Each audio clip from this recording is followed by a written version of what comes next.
My name is Lauren Fender. I'm the coordinator of reference and public service at the Belmont Public Library. And thank you all so much for being here this evening. We are super excited to welcome Belmont native son and New York Times bestselling author Jason Gay back to talk about his newest book. I wouldn't do that if I were me. Modern Blunders and Modest Triumphs, but mostly Blunders. If you don't have a copy, I would suggest grabbing one from the library or from your local bookstore. It's a hilarious and great read.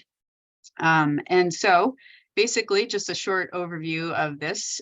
He takes a humorous and insightful look at life in the face of overwhelming societal change that we never anticipated, from the effects on parenthood, marriage, friendship, work, and play, to all other aspects of the strange lives we find ourselves living. And I think you'll speak a lot to that during this reading.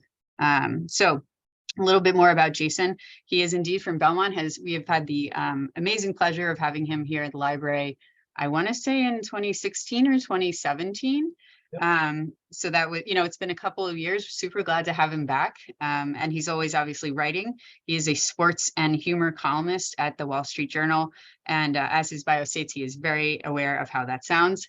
In 2010, 2016, and 2019, Jason was named Sports Columnist of the Year by the Society of Professional Journalists. He's the author of the New York Times bestseller, Little Victories. If you haven't read it, please also check that out. It's a great book. And a finalist for the 2016 Thurber Prize in American Humor. So without any further ado, I'm going to hand it over to Jason. Thank you very much, Lauren. First of all, let me just begin by thanking Lauren for putting this event together and organizing it, not just with Belmont Public Library, but with a whole host of other neighboring libraries. I appreciate everyone's time tonight. I'm grateful for it. I know full well the value of a library. I spent quite a bit of time first in the lower floors as a children's library card holder at Belmont Public Library, and then later on moving upstairs to the big books. And I remember that very vividly. And so this library and all libraries and places that I've lived have played a really significant role in my life. And so I'm grateful to folks like Lauren and in particular Lauren here for putting this together. And last but not least, to my mother, who I am sure probably handcuffed herself to the front steps of the Belmont Public Library and asked for this event to be put on the schedule. She's a hard person to say no to, and I'm very grateful to her, to say the least. So I'm grateful to you, Mom. Thank you. It's funny, reading at book events have changed a little bit over time. The nature of them tends to be more of a question and answer kind of thing, as opposed to reading from books. All of us are familiar with the book reading where the author would come and they'd read for 10, 15 minutes or something like that. That's a little less common, especially in sort of our Zoom days. But the good news here is that I wrote quite a short book with pretty short chapters. So I'm going to read just one little excerpt from it to just give you a sense of the tone of this book, which is an extremely unserious book. And then we'll go from there. And I'm here to answer any questions you might have about sports, about my life in Belmont, about my mother and my mother's cat. Anything you want to ask me, I'm an open book. So I'm grateful again for everybody's time tonight. And so I'll go with this chapter. This is a chapter called Surrender Dad, because I am a surrender dad. My adult life is marked by moments of surrender. To family life, to the suburbs, to the carpool, to my undeniable uncoolness, to my bad haircuts and my scruffy, patchy beard, which looks as if it failed out of lumberjack school at least 3 times. I've surrendered to sugar, to carbohydrates, to 5 p.m. cocktails, and to 10 p.m. snacks. Unsurprisingly, because of this, I have surrendered to the drawstring. I realized that the other day that I have not purchased a pair of pants with a button in more than 2 years. I refuse to be defined by the widthocracy. My waist is not a size. It is an expression of me. Then there is Surrender Dad. Surrender Dad is a character I assume at least a few times per month when I have passed all point of parenting exasperation and control, and I simply must yield to whatever path is easiest and most convenient. Surrender Dad, it is not a parenting style you will read about in magazines or self-help books. He is not someone I brag about. Surrender Dad usually surfaces when Mom is out of town, and most often on Friday evenings after a long week at work. Surrender Dad does not fill me with vast amounts of pride, but he's very practical and comfortable. In fact, Surrender Dad is the drawstring pants of fatherhood. Surrender Dad, not surprisingly, is my children's absolute favorite dad. It's not even close. Well, why is he the kid's favorite? Well, Surrender Dad is chill. He's calm. He's relaxed. He's permissive. Surrender Dad, of course, has surrendered. He's the lazy father of your dreams. He's not going to hawkeye your activities and judge how much screen time you have. He's too tired, too overwhelmed. Hungry? Surrender Dad orders out. He not only orders out, but he orders pizza, not from the expensive place with the handmade whole wheat crust and the organic tomatoes, but from the horrible, terrible, delicious place that uses white flour and saturated fat and may or may not be staffed by rats who smoke Marlboro 100s. The nice organic pizza place, that takes about 80 to 90 minutes to arrive. Rat pizza, that can get to the door in about 9 minutes. Fake cheese still bubbling. Surrender Dad asks the kids, do you guys want wings with that? Of course we do, Surrender Dad. Why do you even ask? Make it 2 orders of wings. With Surrender Dad, dessert is straight from the carton. Surrender Dad doesn't care. And he's okay, not just with TV, but with screens of all kinds. Surrender Dad is not checking parental controls and search histories, and he's certainly not mulling over a PG-13 movie to find out exactly what is questionable content. Surrender Dad is friendly to Minecraft, to Roblox, to Super Mario, and all the characters in the Disney, DC, and Marvel universes. And honestly, he's okay if the kids watch a 20-minute video about bow hunting, if that's what it's going to take for Surrender Dad to get a little peace and quiet around the house. Because this is what Surrender Dad wants to do. He wants to surrender. He wants to collapse onto the couch, not to lie down, but to fall into it so hard that it makes a bodily impression. Surrender Dad wants to be free from 5 to 6, from 6 to 7, and from 7 p.m. until next Wednesday, servicing only occasionally to freshen a drink or to answer the door for the pizza-carrying rats. Surrender Dad is not a conversationalist. He doesn't want any complicated questions about life and future. Surrender Dad is simply a docile Friday night rubber stamp of approval. You want to have friends over? Sure. Want to have 2 friends over? Sure. Want to have 3 friends over and play with knives and matches in your bedroom? With your door closed? Check, check, all of that. Surrender Dad isn't interested in any kind of parental patrolling. He doesn't want breathless reports from the field about who kicked who. Surrender Dad doesn't care who kicked who. Check with a box if you're still alive. Surrender Dad is going to get back to this college basketball game he's watching while finishing the last of these wings from the pizza rats. You know, I think more of us are surrender dads than we like to admit. Surrender moms, too. That's important. You know who you are. We are conditioned today to be super parents. You know what the type, with the fixated on quality time and meaningful connections with our children. Social media has made parenting feel comically performative. Look at this vacation I'm taking my kids on. Look at this tent that I've installed in the living room. Look at this water slide I built in the backyard from the bedroom to the garage. The takeaway is clear. If you do not have indoor camping Instagram adventures with your children, they're going to get on a wayward path, and they're probably going to end up as arsonists or NFL agents. You know, I'm as prone as any parent to falling into this paranoia. I want to be a super parent. I want my children to thrive, to have adventures and eat good things and have meaningful bonds. But some days, Dad just wants to look down at his phone and read an article on his phone. There used to be a word for surrender-style parenting. It used to be called parenting. Not long ago, it was totally acceptable to be around your kids and not care what your kids were doing at every minute. You could even shoo them away like a farmer does with animals in the backyard. You didn't have to wait on your children and their favorite foods. You made your favorite foods and whatever was left in the fridge. And if your kids did not like it, you simply left them in the kitchen with the lights off for 2 days. Back then, there was a firewall of common sense between adult identity and parental identity. Back when your parents took you to a kids movie about a talking squirrel, they didn't sit in a movie theater with you and watch 98 minutes of talking squirrel. They dumped you off. They went shopping and they came back and they hoped that they didn't accidentally leave you at the 2:45 screening of Altered States. If you wanted to sit on the couch and watch TV with your parents, they weren't hardly reaching for the remote and trying to find something you wanted to watch. Nope.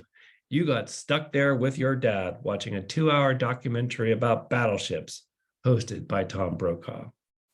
Parents back then didn't obsess about playgroups and learning pods and the inner lives of random assortment of small people tracking through the kitchen.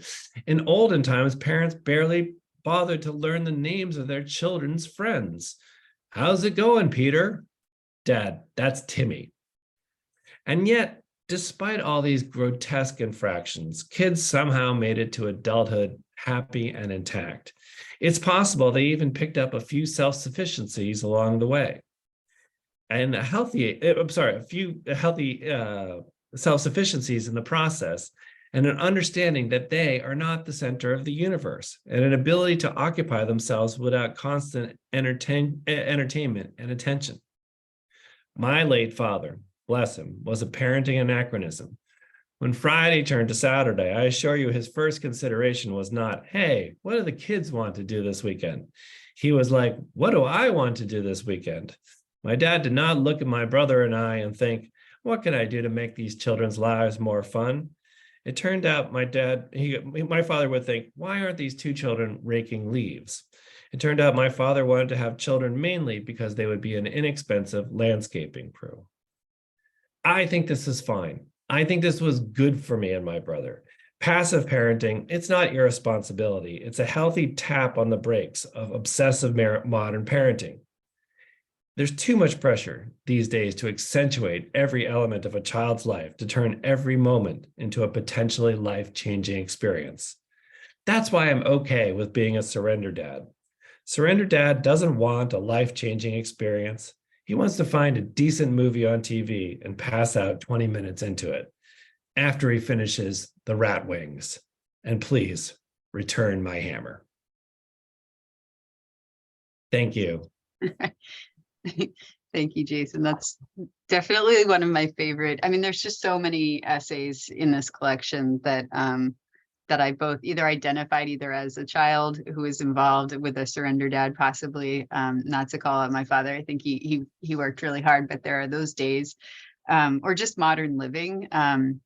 You know, there was just so many facets that you cover throughout, and each essay really is just a kernel of both hilarity and wisdom in its own right. So that was a great one to share. Thank you. So there's actually some questions already in the chat. So I always have a couple. Actually, I'm going to start with one of mine just because it sort of relates to one of the sort of threads that strings a lot of them together, right, which is changes relative to COVID. And correct me if I'm wrong, but this was most of the essays were written during COVID sort of lockdown, or was that sort of the impetus? They were either like during lockdown or kind of lockdown adjacent. So the idea sort of began during sort of serious lockdown, because my experience in writing about this, you know, obviously this was a profoundly, you know, disruptive experience and very painful for people. And, you know, a lot of people experienced tremendous loss, heartbreak, you know, serious stuff. However, you know, society was changing in ways that were also kind of strange and comical and wondrous, and we learned a little bit about ourselves along the way. And every time that I wrote about this, I mean, keep in mind that I worked as a sports writer. So the first thing that happened in COVID before almost anything else was that sports stopped. There was nothing. I mean, there was basically, you know, Russian sumo wrestling and dodgeball, and that was about it. So we were kind of out of work looking for stuff to write about. And so we were writing about these kinds of experiences. And I was struck by just the feeling of community that grew up around this. The reaction that I got from parents when I wrote about, you know, virtual school or just the sort of struggles around that. There were, you know, for all the sort of, you know, tumultuousness and genuine pain, there were also sort of feelings of just genuine community that I felt had been somewhat lacking, at least in my life before that. So I found that really compelling. This is a long-winded way of saying that I just felt there was something there to try to have some observations and treat with a little bit of light humor. Obviously we are coming out of a very serious stretch of history, a lot of grim stuff, a lot of things, to pick up the front page of, forget the journal, any newspaper, is to be, pretty jarred by the stuff that's happening in our world, watching the 6 o'clock news, the 11 o'clock news. It's a pretty jarring time. And I think there is a place, and I'm trying to fill it for something a little lighter. And that's what I'm trying to do with this book. Yeah, no, I think it's great. I mean, one of the things that struck me, I can't remember which essay it is, but you sort of talk about how you had worked from home, before, for years before. So maybe this may be a little redundant based on what you just said, but how do you feel like the transition? I'm sort of interested in this transition where all of a sudden you were the person who was awake at 4 a.m. in that one essay, and you were always that person, but all of a sudden you were surrounded more often than not by people that your family and the family dynamic. Do you feel like that impacted your writing, not just the content, but also your process? I mean, was it 3 o'clock because then all of a sudden you didn't have time at 4 o'clock because there were people who you live with, your family, who are around all the time, and now they're around even more? Look, I mean, I had it quite easy compared to a lot of folks, and especially folks who, day one had to pick themselves up, put a mask on, and go into work, which there were a great many people, first responders and the like, who had to do stuff like that. So I had it very, very easy. But yeah, I mean, of course, it was a challenge, disruptive, whatever you want to call it. I had to sort of wiggle my hours in between my kids. My wife is a school teacher. So in addition to having 2 young children who were taking virtual school, my wife was teaching virtual school in another room. So we had a full-blown schoolhouse in my small apartment for the first few months of this going on. And yeah, it did lead to these sort of nocturnal hours I had, or early morning. I would wake up at 4 o'clock in the morning to write, which I grew to like. Now I find it, I can't believe there was a phase where I really did that day in and day out.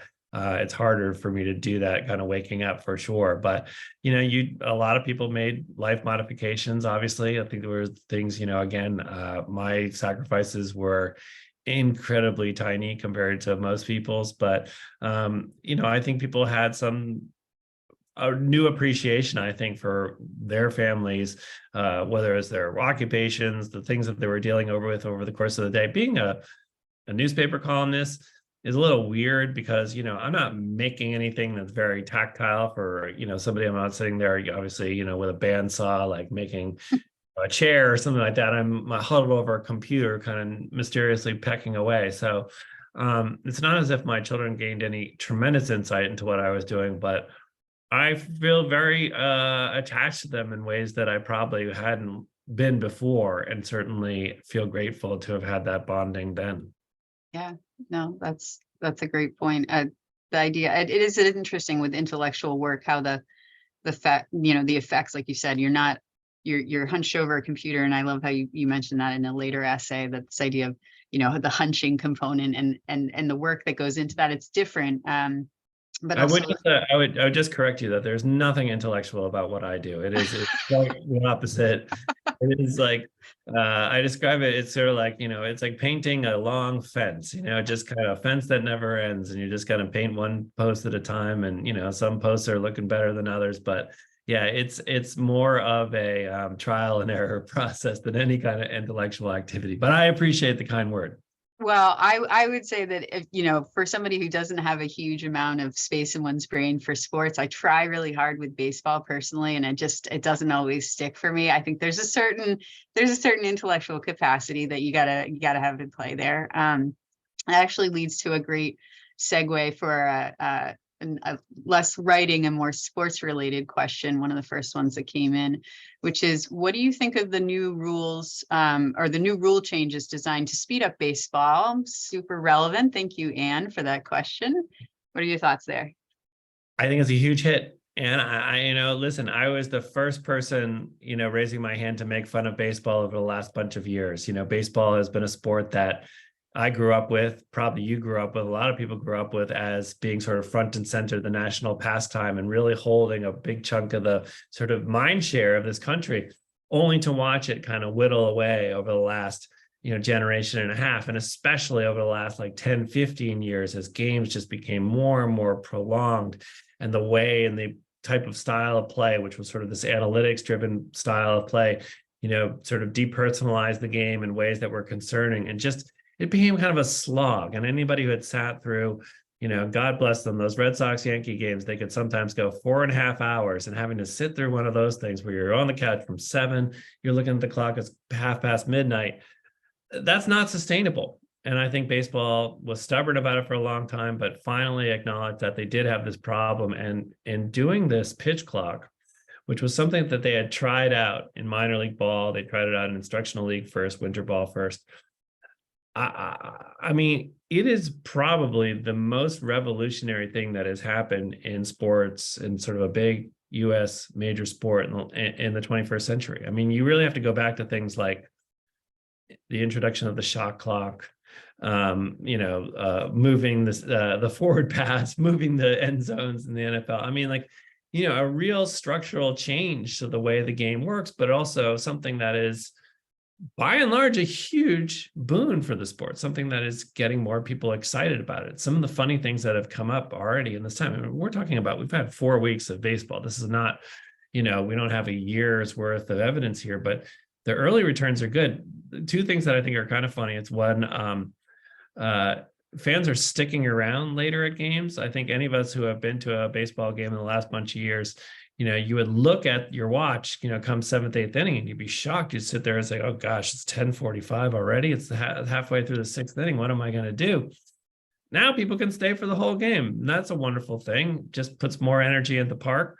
The other thing is that people can do other stuff. You can make a dinner plan after a ball game. That's an afternoon game maybe, or you can tell a babysitter that you'll be home by X amount of hours. I mean, honestly, I think that these changes are radically good for the game. And the surprising thing is nobody's better about complaining about things in sports than the athletes themselves, the people who are actually put on the field. They're not complaining that much. I mean, they have stray complaints here and there. And I guarantee you, there's going to be some moment in the playoffs where someone gets called for a violation on an important strike, or a batter gets called for a violation, and it'll be a big, big fuss. But unquestionably, I think it's been a positive development. Yeah, something that was interesting, my husband had mentioned that they're also changing when the last call is, right? That's historically been the 7th inning stretches for you're getting your last beer. Alcohol, yes. Yeah. Yes. So that was another interesting side effect, like you said, talking about the other effects, what it frees you up to do, but then also changes your experience of the game, So in terms of the economics of the beer sales, for example, it's just one of those sort of side effects you might not necessarily anticipate, but it kind of makes sense. And I would say it maybe makes the game more, it makes it more enjoyable overall, not because of the beer sales necessarily, but because it's you're enjoying it. It doesn't feel like a slog at the end.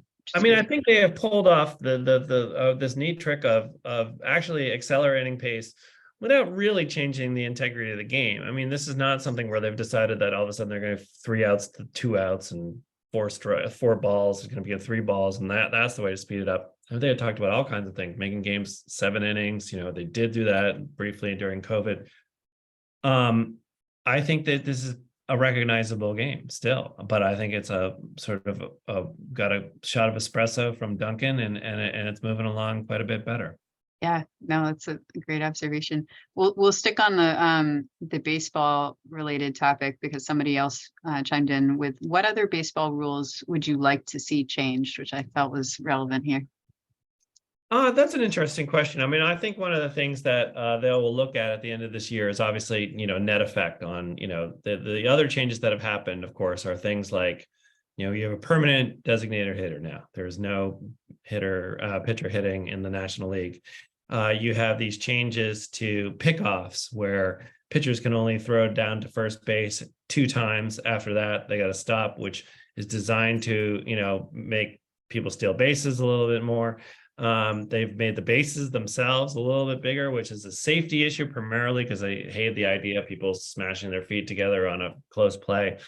And then most importantly, they have outlawed the dramatic shift. Anybody who's been to a ball game in the last bunch of years was familiar with the sort of analytic driven shifts that you would see where the whole outfield was crowded full of people because they knew that this hitter had just a dead-on tendency to hit to this part of the field and really couldn't hit to the other part of the field. Basically they have tried to use rules to game the system to return the sport to what it was when most of us were young. A sport where players would hit to all fields, where they would steal bases, where they would play quote unquote small ball, trying to generate runs cleverly as opposed to just dramatically hitting home runs and that kind of, all or nothing kind of style of play, which proliferated in the last bunch of years. Again, there's some artifice to it, right? I know that if you're hardcore, you'd probably say, I don't need no shift rules, like just learn to hit to the opposite field. The fact of the matter is that would have taken a lot more time than this, and putting these rules into place to accelerate the changes that baseball wanted was really important.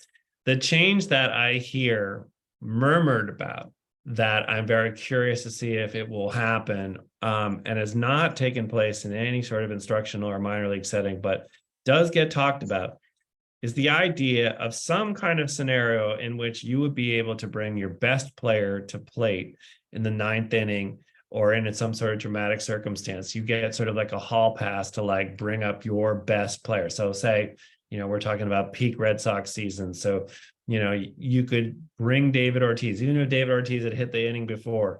If it's the ninth inning, there are 2 outs and there are 2 on, and you want David Ortiz to come to the plate, you would get like 1 pass per game to be able to do that kind of thing. The reason why baseball talks about this quietly is that one advantage that other sports have over something like baseball is that the great players are going to be there at the end. Jason Tatum and Jaylen Brown are on the court for the end of a Celtics game. In a Bruins game, your best players are on the ice in the critical moments.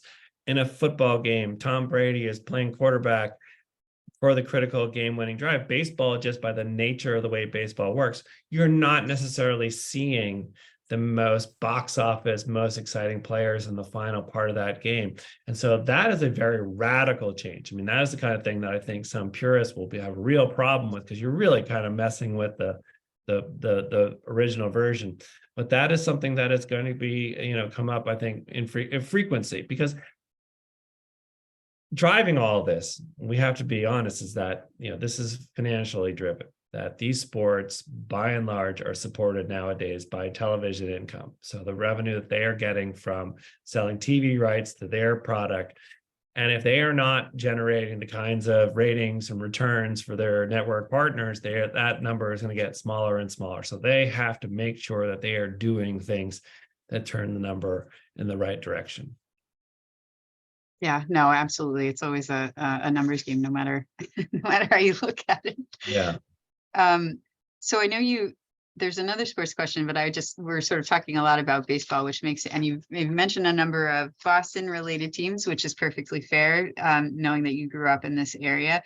But do you have, other than golf, obviously, do you have a favorite sport, or would you, and sort of a secondary question, I guess, is, do you have favorite teams in major sports, or as a sports columnist, do you sort of not have a team allegiance because you're more interested in the game as a whole and the dynamics? And you mentioned the Mavs Pelicans in one of the essays in here too, which I thought was an interesting reference, because they wouldn't necessarily have been the teams that I figure as a sports writer you would be interested in watching it, but as let's say a Celtics fan, is that really what where you would be leaning, I guess? Yeah. So sort of a two-parter.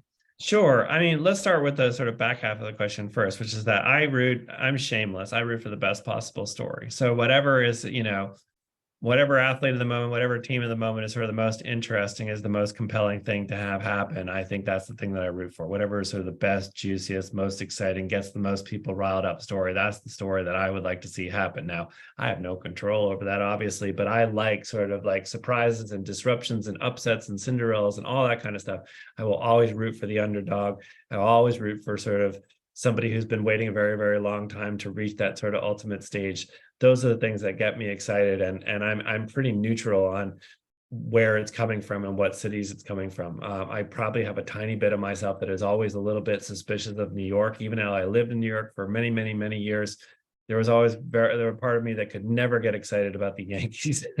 I just couldn't do it no matter what. I always felt, the Yankees won a few World Series when I was there, and they just sort of felt like real estate closings. They just kind of expected them to happen, and then they happened, and they just kind of went back to their business. Whereas something what happened with the Red Sox, these were things that also happened when I was in New York, including 2004, was much more seismic and soul, changing, and just a whole different kind of emotional arc than what happened with New York. But in terms of other sports, some folks who might know my family know that my father was the tennis coach for Cambridge Ridge and Latin High School for 40 years. And he, developed in me at an early age a real love of tennis, watching, Bjorn Borg and John McEnroe, Jimmy Connors, on the grainy television live from Wimbledon, 9 o'clock in the morning in July with the house, 95 degrees inside, and watching that, and Bud Collins in his loud pants, and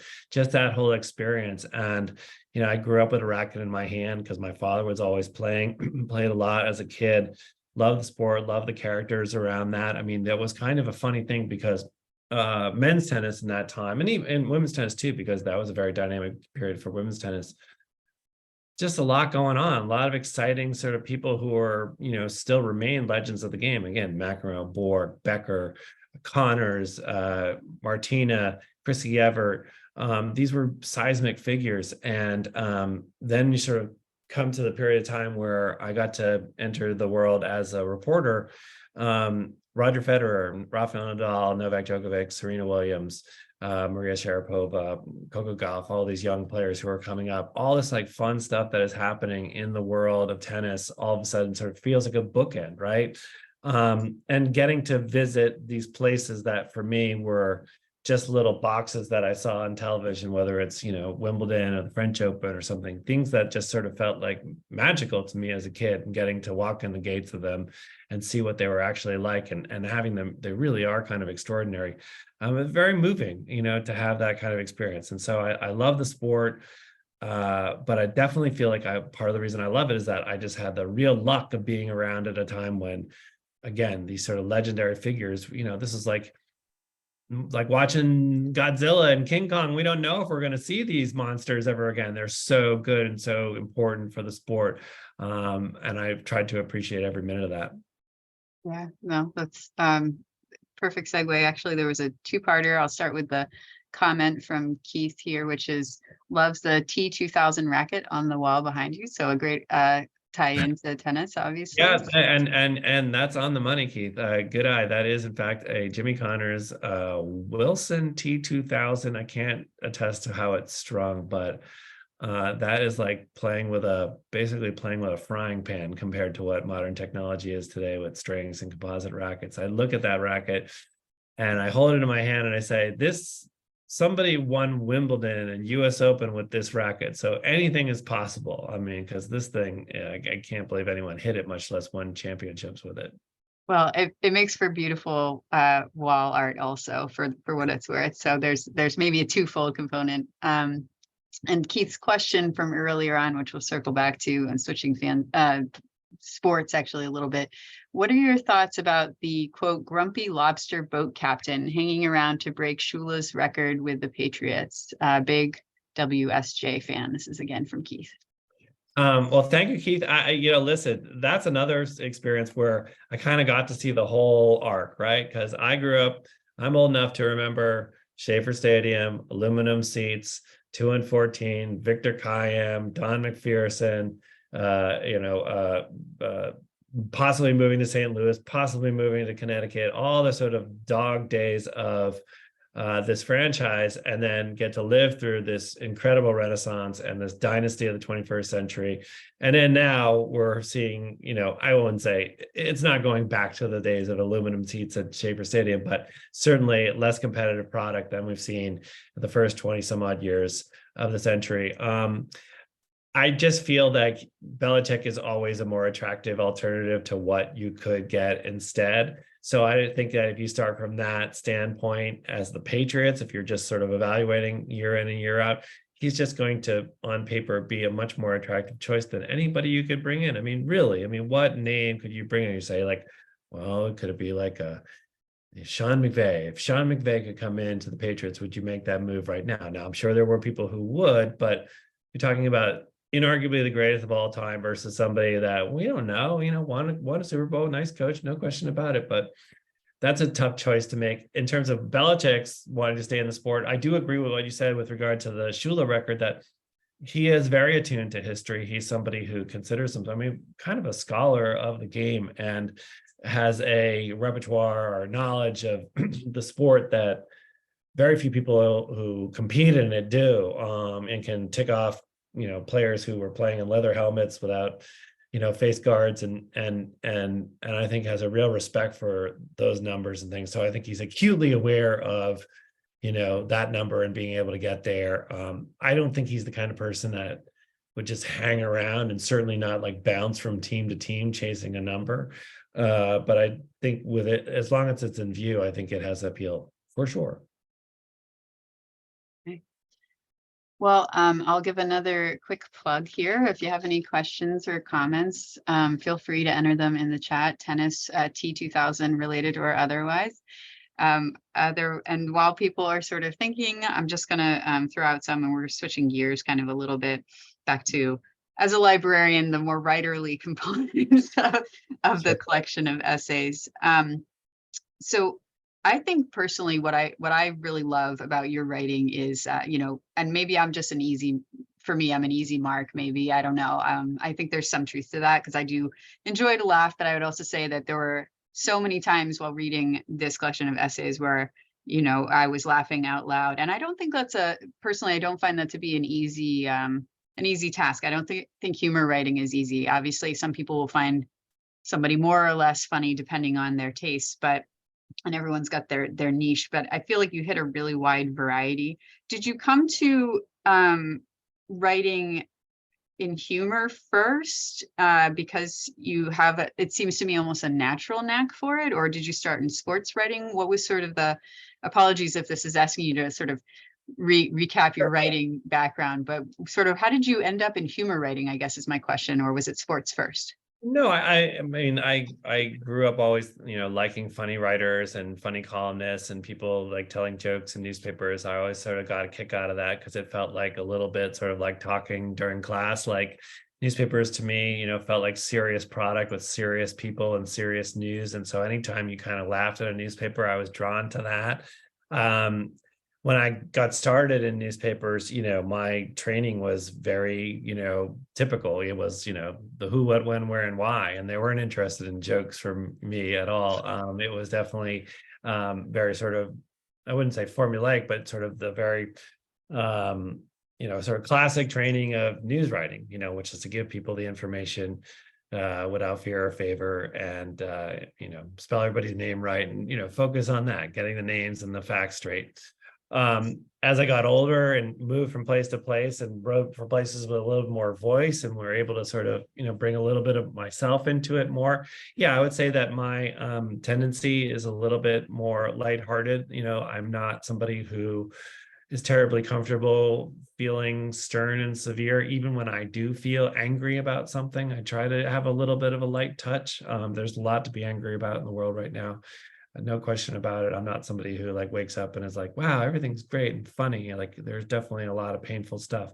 But even on those occasions, I find that there's real value in kind of presenting it through a little bit of a lighter lens. And it's trial and error. Some of them work, some of them people really respond to, some of them people do not respond to. You have editors who like it, editors who don't. I've been very fortunate to have editors who have been really supportive at the journal. But I would be fooling myself to think that I'm any better than what I wrote last. You just kind of write one, becomes birdcage liner that day, and then it becomes digital birdcage liner at first, and then it becomes print liner, because we still print a paper, thankfully. But you just are only as good as your last one, and that is both the pleasure of the job, because when you don't do a good one, you get a chance to get right back up there and try again. But also the challenge, because a lot of people they're very, very good about writing one, but then having to sort of get up off the couch and do it again and again and again. That's not for everybody. I feel like I got into this job at the right time. I had great bosses, had enough experience that, and also just didn't know anything about the journal. I was somebody who, I knew what the Wall Street Journal was. I knew what it sort of stood for as this sort of, very august financial newspaper, but I didn't read it. And if I knew a lot about it, I probably would have freaked out and had a heart attack and not been able to, do the job. So I was blissfully ignorant of the platform they had given me, but it's been nothing less than the best job I've ever had. It's an absolute pleasure, the relationship with the readers. And I really do feel strongly that it's a relationship because, if you follow the way that newspapers support themselves now, we are effectively at the service of our readers. Our readers are the ones who are, paying the bills, keeping the lights on, giving us guidance in terms of stuff that they're interested in, the stuff they're not interested in, which is not to say that, I have to agree, we have to agree all the time on everything, but I am so appreciative of that sort of two-way traffic with readers of the paper who, keep me on my toes constantly and give me ideas. There was a story I wrote a couple of weeks ago at the Journal about a young man who was a remarkable college athlete who played college lacrosse in Pennsylvania, who had had a heart transplant just 18 months prior and was back playing college lacrosse. This has never happened in the history of contact sports, that someone had had a heart transplant at that age and come back and played, a collision sport like lacrosse.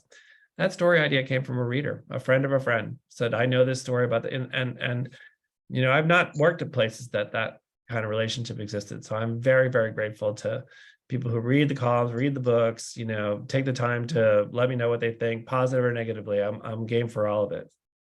That's a fascinating story. And it's also interesting. It reminds me of an interview that David Sedaris had, and he had a very similar relationship. And obviously he writes humor as well and a lot of essays also. And that was oftentimes where he gets his inspiration from. In the interview I'm thinking of, I think it was on probably 60 Minutes or something.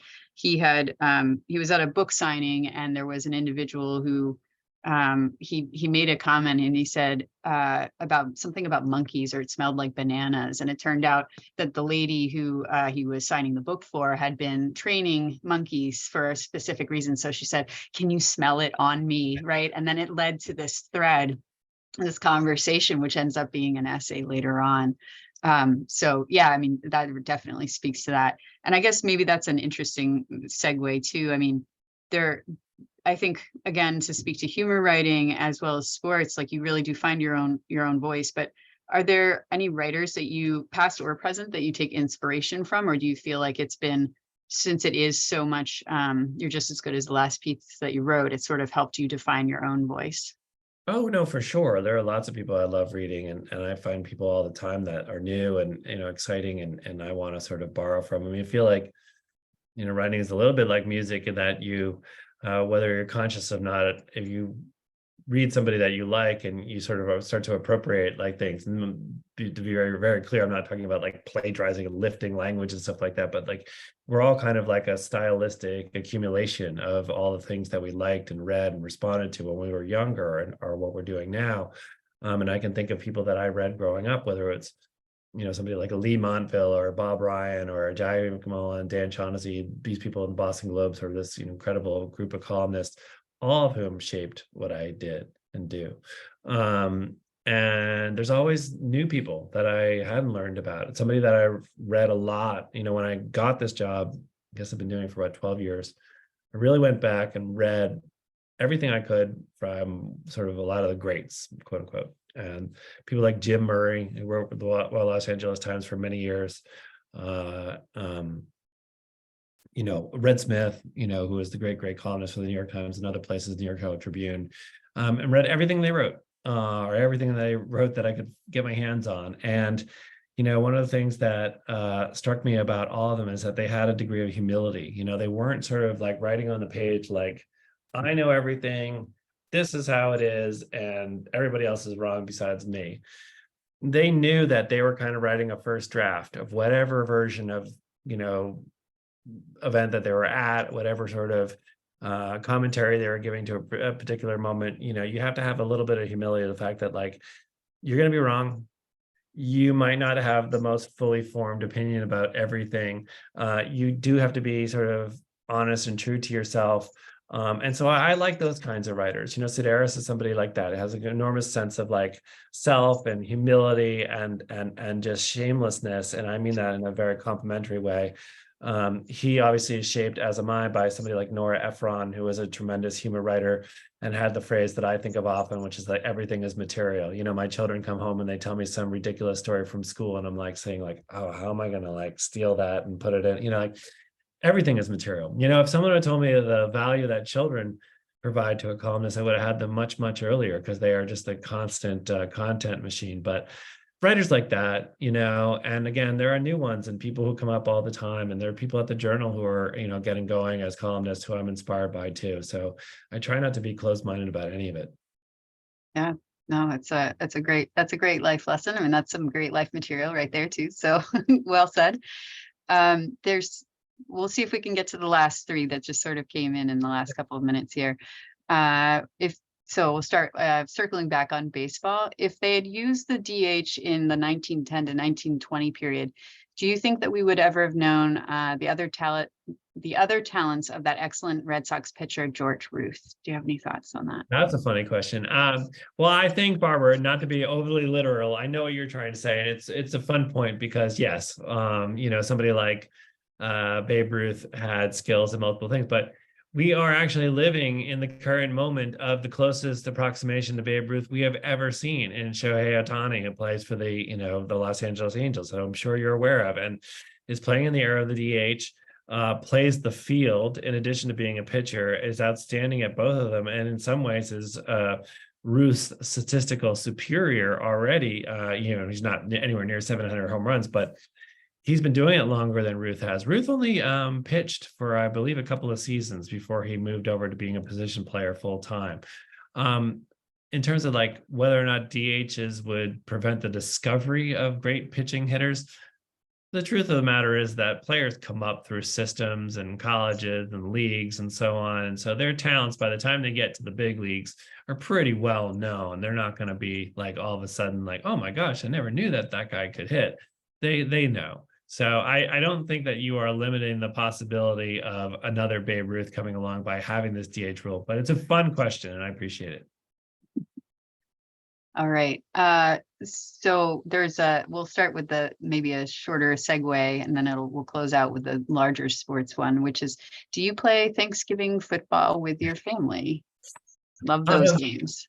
This year, I played no Thanksgiving football with my family because I was in Doha, Qatar for the World Cup. Oh. Very strangely was, in the end of November and early December this year, halfway across the world. And I miss my family. I miss Thanksgiving. We had a little micro Thanksgiving in Qatar, but we didn't play football because we had to go to soccer games. But I love that tradition, that began as something that the first one I wrote, I honestly wrote because I had to go to a touch football game. So I had to write a column. I had a deadline. And I was like, I got nothing here. I'm just going to write some rules about touch football on Thanksgiving. And it was a kind of a get out of town excuse column. And then, lo and behold, it became something people shared or had ideas and opinions about. And it was a lot of fun. And so it's continued on since then.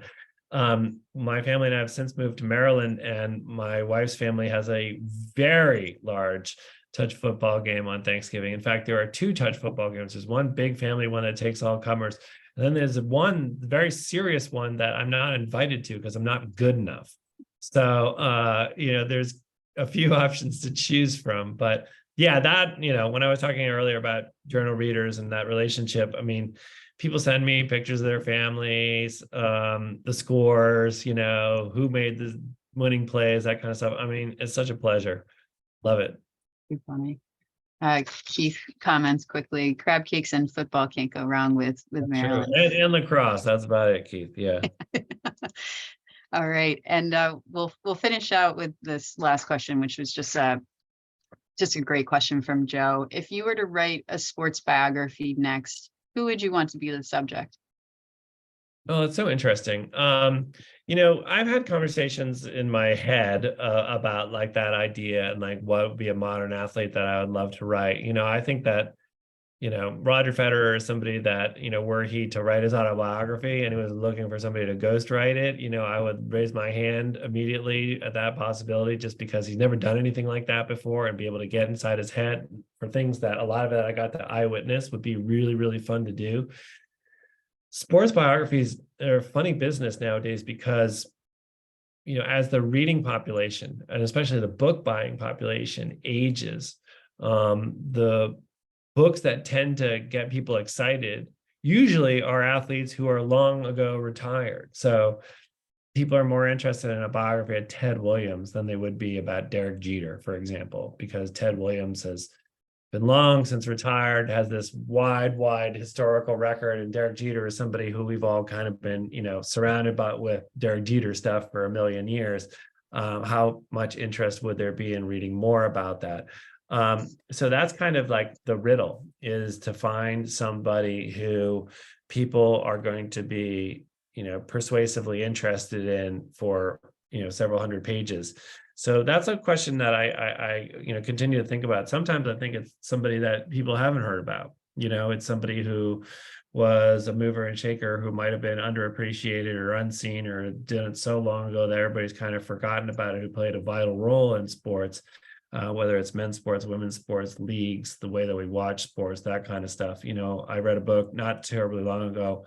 It was a biography, or not a biography, of Roone Arledge, who is the creator of ABC's Wide World of Sports. And this is somebody who is, big television executive, and yet had as profound a impact on the shaping of the way that we view sports and process sports in this century as anybody. And so sometimes the sport, the good ones come out of you from different ways. So I'm open to all of it. If you have ideas, please let me know. Send them into the journal if you can. Let's build those relationships a little bit more. No, that's a great point. All right. Well, I think we are out of some really excellent questions. There's a little bit of love coming in the chat here too. So great interview. So thank you so much, Jason. Great interview. Absolutely. I really appreciate your time. Thank you also all the partnering libraries. We are joined by people from Andover, or library patrons from Andover, Ashland, Danvers, Franklin, Nashua, New Hampshire, which is really nice to see somebody from out of state joining us. Again, speaking to the power of Zoom, for better or for worse. Norwood, Wayland, and Woburn, and of course, all of the Belmont participants who are with us this evening. You sound like you're reciting the snow cancellations, Yeah. for tomorrow. And Ashland. Right. So cool. Right. It is interesting how it sort of forms a belt right around the larger Boston area. We've got Norwood to the south, Franklin to the southwest. I think Ashland's out there, and then we got a lot north in the Noble area, as we like to call it in library land. But thank you all so much for being here. Joe also puts in the chat, thank you both for your time and your great writing. And I'll just give another plug. I did put a link in there too. If you go to bookshop.org, it'll let you choose the local bookshop if you have one. In Belmont, it happens to be Belmont Books, where they're a great partner for us, to pick up your copy of I Wouldn't Do That If I Were Me, which is Jason's newest book. And obviously you can catch him writing for the journal on a regular basis. We have it here at the library, and we also have an online subscription, so you can never be too far from reading more of Jason's hilarious and insightful comments. So thank you so much, Jason, for your time. Really appreciate it. And I hope everyone has a great rest of the night. Lauren, thank you very, very much for all your hard work in putting this together. And thank you to everybody, to Mom for helping organize and rally some viewers, I'm sure. So thank you all, and have a wonderful week. All right. Thanks so much, everyone. Have a great rest of the night. All right. Bye-bye.